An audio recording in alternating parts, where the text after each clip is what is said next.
সম্মানিত বন্ধুগণ, আসসালামু আলাইকুম ওয়া রাহমাতুল্লাহি ওয়া বারাকাতুহু।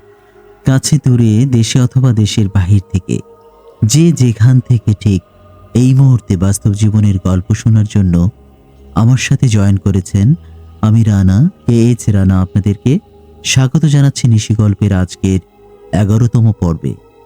বন্ধুগণ, আজ আমি আপনাদেরকে শোনাবো আবিরের জীবনের রহস্যময়, অবিশ্বাস্য পরীর সাথে ঘটে যাওয়া এক মিষ্টি ভালোবাসার গল্প। আজকের গল্পের টাইটেল, পাহাড়ের পরীর ভালোবাসায় ৬ বছর পরীর রাজ্যে কাটে তার জীবন। বন্ধুরা, শুরু থেকে শেষ পর্যন্ত আমার মুখে আবিরের জীবনের এই ভয়ঙ্কর, রহস্যময়, অবিশ্বাস্য মিষ্টি প্রেমের বাস্তব ঘটনাটি শুনলে আপনাদের খানিক সময়ের জন্য হলেও মনে হবে যে আপনি এক সবুজে ঘেরা সুউচ্চ পাহাড়ি ঝর্ণার সামনে দাঁড়িয়ে আছেন, আর আপনার সামনে ঝর্ণার পানিতে গোসল করছে অপরূপ সৌন্দর্যের অধিকারী এক মায়াবী পরী। গল্পটি শুনে আপনাদের ভালো লাগলে আপনার মতো করে একটা মন্তব্য কমেন্ট বক্সে লিখে যাবেন এবং গল্পটি লাইক, শেয়ার করে চ্যানেলটি সাবস্ক্রাইব করে সাথে থাকবেন, যাতে করে এরকম আরও আকর্ষণীয়, ভয়ঙ্কর সব অলৌকিক গল্প বা ঘটনা আপনাদেরকে শোনাতে পারি। চলুন বন্ধুরা, আজকের গল্প শুরু করা যাক। রাত যত গভীর হয়, কিছু কিছু জায়গা ততই রহস্যময় হয়ে ওঠে। পাহাড়, ঝর্ণা, নির্জন গুহা, এইসব জায়গা নাকি নিজেই এক একটা গল্প। কেউ বলে ওই দূর মায়াবী পাহাড়ের এক ভয়ঙ্কর পরিবাস করে, কেউ বলে সেই পরীর প্রেমে এক যুবক হারিয়ে গিয়েছিল। আজকের নিশিগল্পে আমরা শুনব এমনই এক ভয়ঙ্কর অথচ মায়াময় মিষ্টি প্রেমের পরীর গল্প। আবিরের নামের এক বিশ্ববিদ্যালয় পড়ুয়া যুবক। আবির নামের এক বিশ্ববিদ্যালয় পড়ুয়া যুবক তার শহরের জীবনের কোলাহল, ব্যক্তিগত নানা জটিলতা থেকে কিছুদিন সে দূরে থাকতে চায়। তার হৃদয়ের মধ্যে এক ভিন্ন রকমের ব্যথা কাজ করছিল। সম্প্রতি সে তার ভালোবাসার মানুষকে হারিয়েছে। বন্ধুদের বিশ্বাসঘাতকতা, পারিবারিক টানাপোড়েন, সব মিলিয়ে নিজের চেনা জগৎ থেকে সে একরকম পালাতে চায়। তাই সে সিদ্ধান্ত নেয় ছেলেবেলায় দেখা, এখনো পর্যন্ত অধরা এক স্বপ্নকে ছুঁয়ে দেখার, অর্থাৎ সে বান্দরবন বেড়াতে যেতে চায়। যেই ভাবা সেই কাজই করল সে। তার ছোটবেলার বিশ্বস্ত ঘনিষ্ঠ বন্ধু রুবেলকে সাথে নিয়ে সে বান্দরবন যাবার একটি প্ল্যান তৈরি করে ফেলল। যে ভাবা সেই কাজ, দু বন্ধু মিলে তারা রওনা দিল বান্দরবনের দিকে। রুবেলকে সাথে করে নিয়ে সে চলে আসে বান্দরবন। তারা দুজন আগে একসাথে অনেকবার অনেক জায়গায় ঘুরেছে, তবে এবারের ট্রিপটি অন্যরকম। তাদের গ্রামের বাড়ি দুজনেরই রংপুর জেলায়। সেখান হতে বান্দরবন অনেক দূর। এই দূরত্বের বেশি হওয়ার কারণ, তাছাড়া পড়াশোনার অনেক চাপ থাকায় অনেকবার তারা বান্দরবন যাবার চেষ্টা করেও তারা সেখানে যেতে পারেনি। কখনই তাদের সেই ইচ্ছাটা পূরণ হয়নি, অর্থাৎ বান্দরবন যাওয়া হয়নি। অবশেষে এবার তা তাদের জন্য সম্ভব হলো। তারা বান্দরবনের থানচিতে পৌঁছায় এবং একটি ছোট গেস্ট হাউসে ওঠে।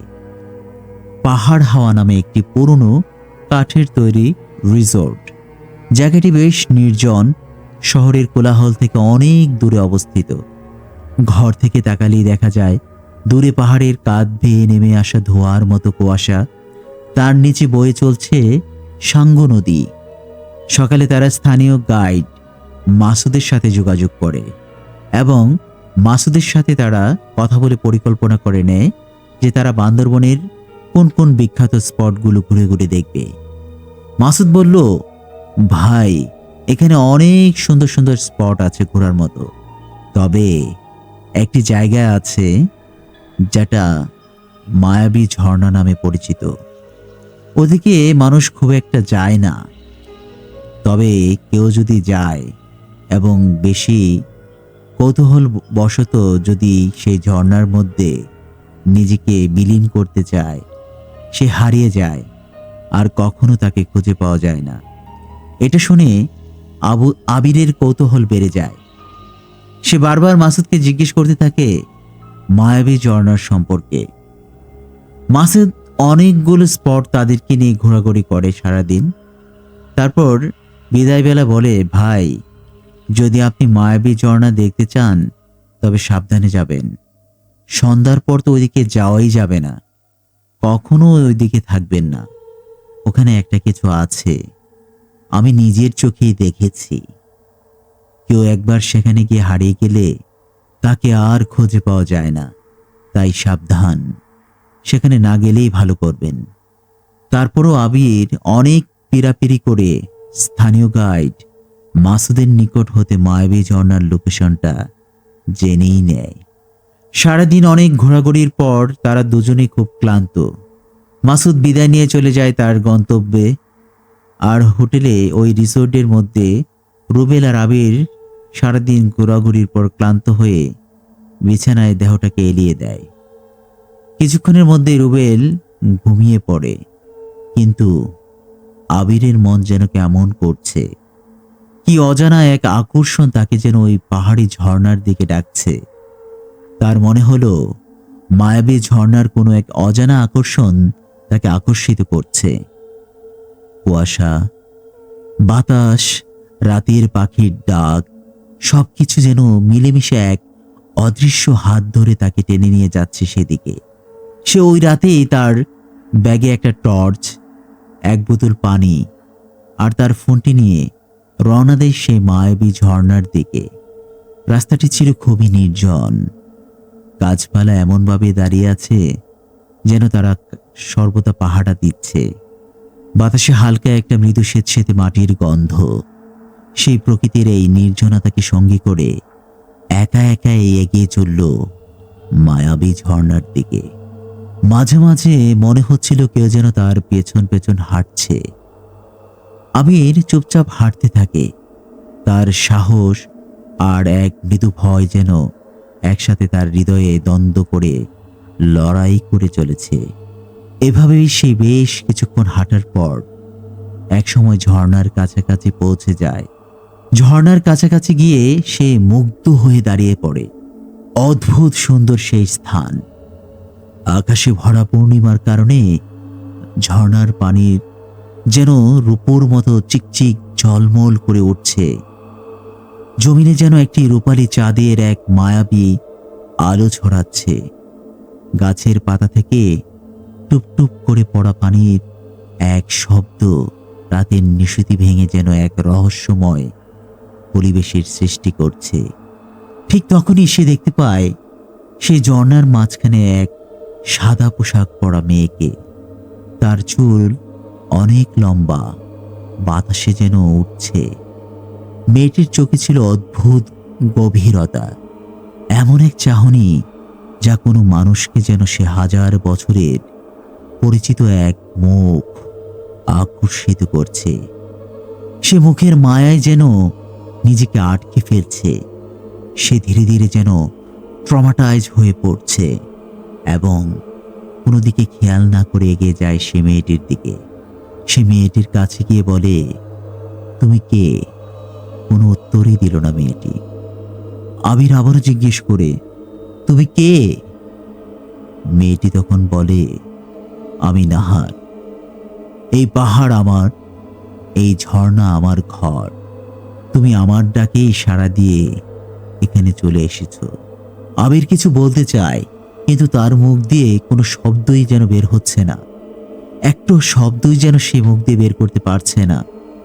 মুহূর্তেই চারপাশ যেন থমকে গেছে। তার মাথা যেন ভারী হয়ে আসছে। ঝর্ণার শব্দ যেন থেমে যাচ্ছে। বাতাস যেন আর বইছে না। চারিপাশ যেন স্তব্ধ হয়ে গেছে। তারপর তার চোখের সামনে যেন এক আধার ঘিরে আসে। সে জ্ঞান হারায়। চোখ খুলে সে দেখে এক অদ্ভুত অপূর্ব সুন্দর এক জগতে সে আছে। সোনা রূপা মণিমাণিক্য খচিত এক বিশাল পালঙ্কে শুয়ে আছে সে। চারপাশে চোখ ঘুরিয়ে দেখে সে একটি বিশাল বড় কক্ষ, যেন কোনো আদি ছবিতে দেখা এক বিশাল রাজবাড়ি। তার পাশেই বসে আছে সেই নাহার। আবির বলল, আমি কোথায়? নাহার বলল, তুমি এখন আমার জগতে। এখানে সময় অন্যভাবে চলে। তুমি চাইলেই আমৃত্যু এখানে থেকে যেতে পারো, কিন্তু কখনোই ফিরে যেতে পারবে না। আবির ভয় পায় না, বরং তার মনে হয় সে এমন এক জায়গায় এসেছে যেখানে শান্তি আছে, রং আছে। সে ঘুরে ঘুরে রাজবাড়ির চারপাশটা দেখতে চায়, কিন্তু নাহার বলল, সাবধান, আমার পারমিশন ছাড়া তুমি কখনো এই ঘর থেকে বের হবে না। এই ঘরের যে জানালা আছে তা দিয়ে আপাতত তুমি বাহিরের জগৎটা দেখতে পারো।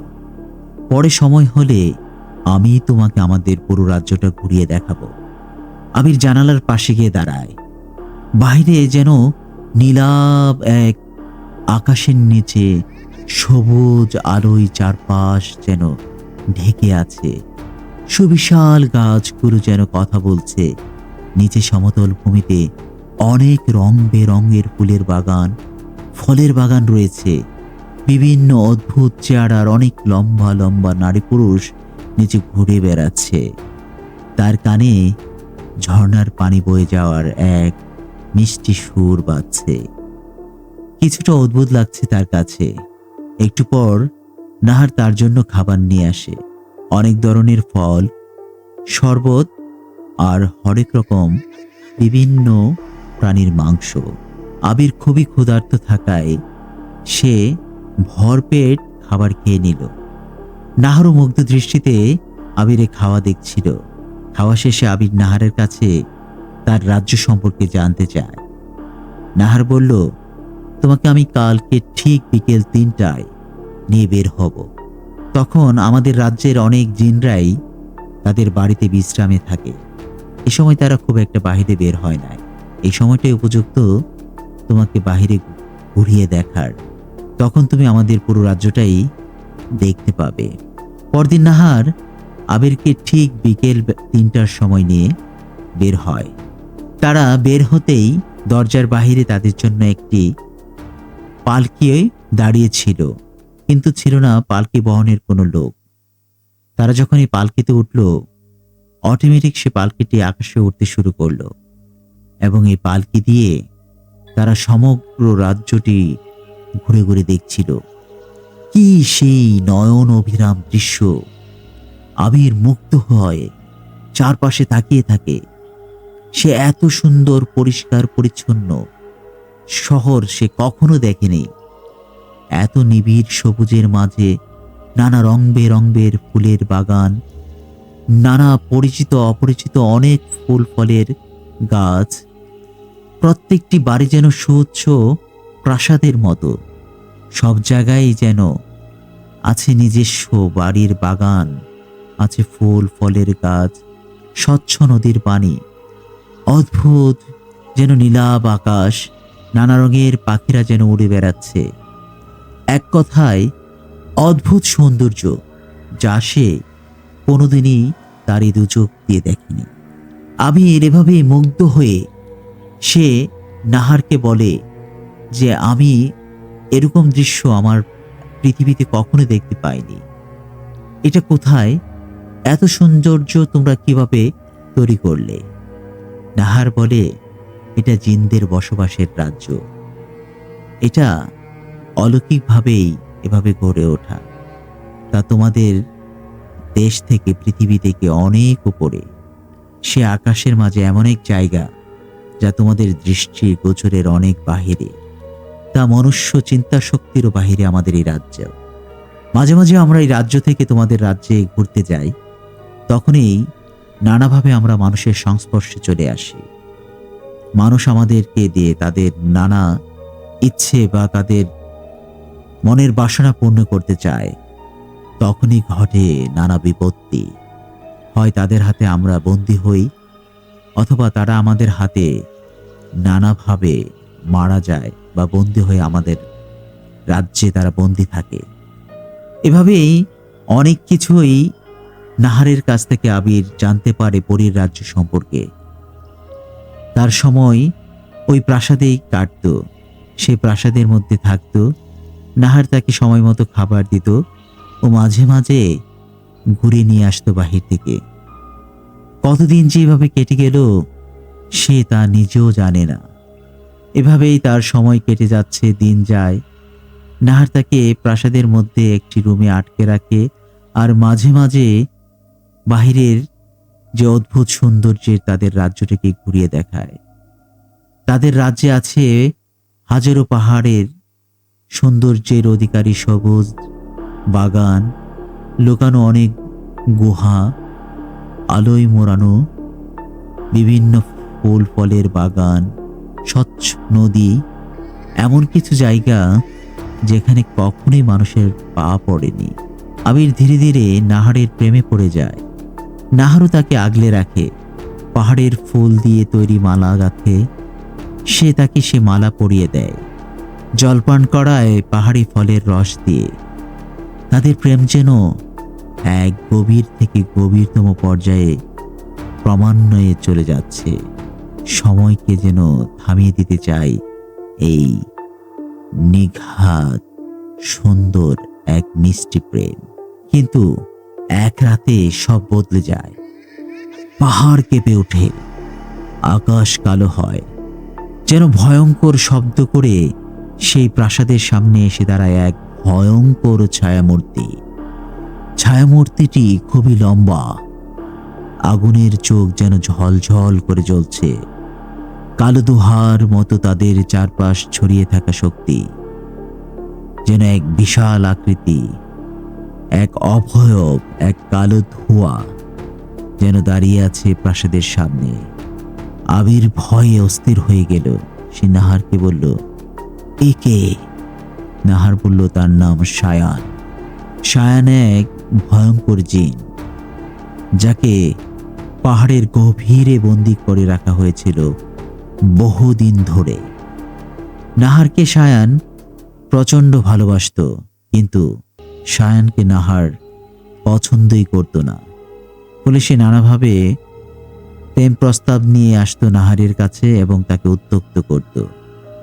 একদিন নাহার সহ্য করতে না পেরে সে সবকিছু তার জিন পিতা নিজামকে সবকিছু খুলে বলে। আর নিজাম ছিল এই জিন রাজ্যের দায়িত্বপ্রাপ্ত রাজা। সে নাহারের পিতা হিসেবে তার কন্যার এরকম সমস্যার কথা শুনে সে সায়ানকে বন্দি করার নির্দেশ দেয় এবং এতদিন সায়ান বন্দি ছিল। এখন তার পিতা অসুস্থ হবার ফলে এই রাজ্যের দায়িত্বভার এসে পড়ে নাহারের বড় ভাইয়ের উপর। সে এখন এই রাজ্যের রাজা, আর সায়ান হচ্ছে তার বড় ভাইয়ের খুবই ঘনিষ্ঠ বন্ধু। তাই সে তার ভাইয়ের প্ররোচনায় নিশ্চয়ই মুক্তি পেয়ে গেছে। সে মুক্ত হয়েই সে ফিরে এসেছে নাহারকে ফেরত নিয়ে যেতে। সে নাহারকে ফিরে নিতে চায় তার বাড়িতে, কিন্তু সেটা কি আদৌ সম্ভব? সে ভয়ঙ্কর প্রতিশোধের নেশায় যেন উন্মাদ হয়ে গিয়েছে। যে কোনো মূল্যেই সে নাহারকে নিজের করে নিতে চায়। যখন সে ফিরে এসে দেখে যে নাহার এক মানুষকে পৃথিবী থেকে জিন রাজ্যে তুলে এনেছে এবং তার সাথে সে তাকে তারই প্রাসাদে রাখছে, এতে সে আরো রাগান্বিত হয়ে পড়ে। সে নাহারকে বলল, তুমি আমার ছিলে, তুমি আমারই থাকবে। তুমি একজন মানুষকে বেছে নিয়েছ, আমি তাকে অবশ্যই মৃত্যু দিয়ে শেষ করে দেব। নাহার বাধা দেয়, কিন্তু সায়ান শুরু করে এক ভয়ঙ্কর খেলা। সে আবিরকে ভয়ঙ্কর স্বপ্নের জগতে নিয়ে যায়, তার অতীত তুলে ধরে, তাকে ভয় দেখায়, তার শরীরে যেন কালো মায়ার অভিশাপ নিক্ষেপ করে। আবির দেখে তার শরীর পাথরের রূপ নিচ্ছে, তার যেন দম বন্ধ হয়ে আসছে। নাহার জানে সায়ানকে থামাতে হলে সে তার নিজের প্রেমকে উৎসর্গ করতে হবে। তাকে সায়ানের কাছে সঁপে দিতে হবে নিজেকে, কারণ তাছাড়া সে আর আবিরকে এই ভয়ঙ্কর জিনের হাত থেকে বাঁচাতে পারবে না। তাছাড়া তার বাবা তো এখন অনেকটাই বৃদ্ধ, এ রাজ্যের শাসনভারের দায়িত্ব তার কাছে নেই। সে কি করবে? তাই সে বাধ্য হয়ে সায়ানের সাথে এক চুক্তি করে। সে বলে, তুমি আবিরকে ছেড়ে দাও, তাকে পৃথিবীতে ফিরে যেতে দাও, আমি তোমার সাথে থাকব। তবে আমাকে অবশ্যই আমার পৃথিবীর রাজ্যে যে পাহাড়, আমি যে ঝর্ণা আমি নিজের আবাসস্থল করে নিয়েছি, সেখানে আমাকে অবশ্যই যেতে দিতে হবে। আমি আমার সেই পাহাড় আর ঝর্ণা কখনোই ছাড়ব না। সায়ান মুচকি হেসে চলে যায়। নাহার আবার আবিরকে সেই মায়াবী ঝর্ণার ধারের কাছে নিয়ে আসে। নাহার বলে, তুমি মানুষ আর আমি পড়ি, আমাদের কখনোই মিলন হতে পারে না। তবে আমাদের ভালোবাসা স্বর্গীয়।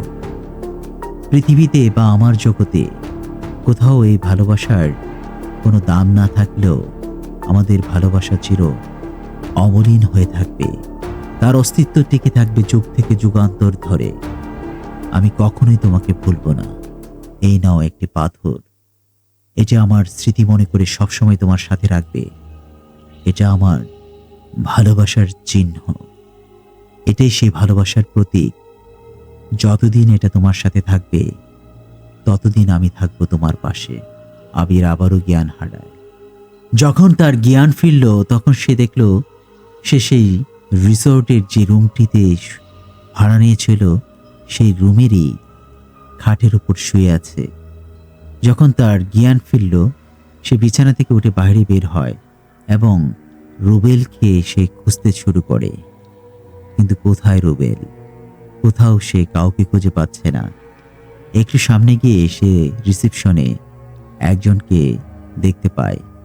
তখন তাকে ডেকে জিজ্ঞেস করে, ভাই, এখন কি সাল বা আজকে কি বার, কত তারিখ, কয়টা বাজে?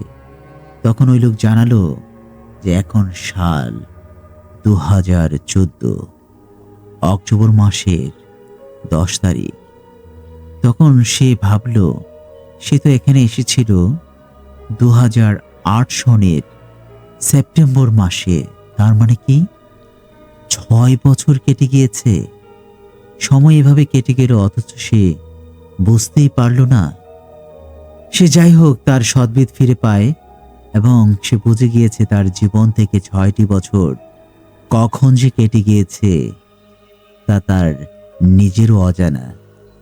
তারপর সে রিসোর্ট থেকে বের হয়ে রওনা দেয় ঢাকার উদ্দেশ্যে।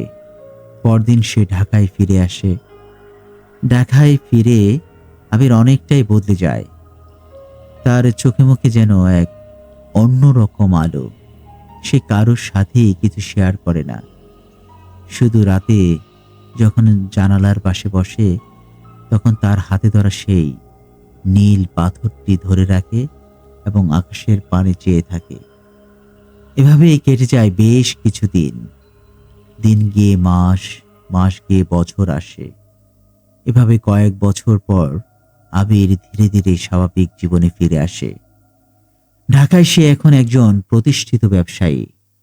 ঢাকার এক ধনী পরিবারের মেয়েকে সে বিয়ে করে। তার বউর নাম তানিয়া।